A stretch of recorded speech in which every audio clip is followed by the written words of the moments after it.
এনাও আমি টাকা দিব তোমার, এদিকে আসো, এদিকে আসো, এদিকে আও।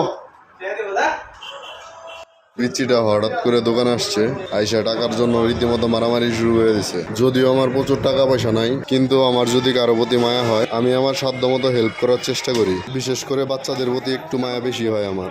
পিচ্চিটাকে একটু ভালো করে দেখুন কতটা অসহায় মনে হচ্ছে। নাম কি তোমার? আনবো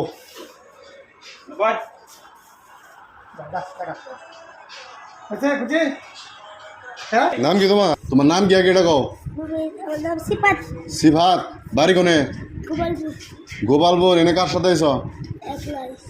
এক আইছো মানে? গোপালপুর থেকে তুমি এলাঙ্গা আসছো একাই? কি কও? তুমি আবার যাইতে পারবা? চিনবে? হ্যাঁ, গোপালপুর থেকে আইছো, বুঝতেছ? তুমি যে গোপালপুর থেকে আইছো, তোমার খুঁজবো না কেউ? হ্যাঁ, কয় টাকা হিসাব করে দিয়েছি। তুমি কোন থেকে আইছো এটা কও। তোমার আব্বা নাই? হ্যাঁ, এই যে টাকা উড়ে গেল গা। কয় টাকা আছে কোন তো দেখি, কত আছে নে? কয় টাকা নে? 10 টাকা আর 2 টাকা 12 টাকা। কয় টাকা আছে নে? মোট কত আছে? আমি গুণা দেবো।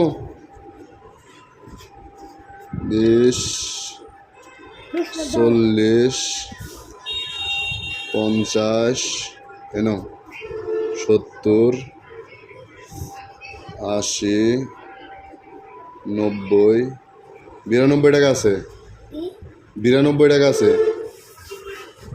তাহলে গোপালপুর থেকে আসছো তুমি? তোমার আব্বা আম্মা নাই? হ্যাঁ, তাহলে 102 টাকা হবো।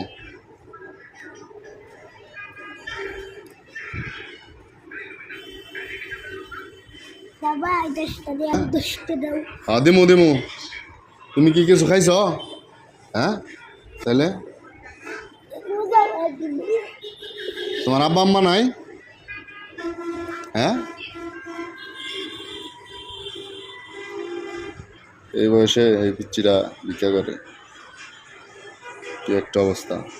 ছেলেটা ঠিকঠাক ভাবে কথাও বলতে পারে না, আর এই বয়সে নেমে গেছে ভিক্ষা করতে। তোমার নিয়ে আসছে কে সেটা বলো। হ্যাঁ, কে নিয়ে আসছে তোমার গোপালপুর থেকে?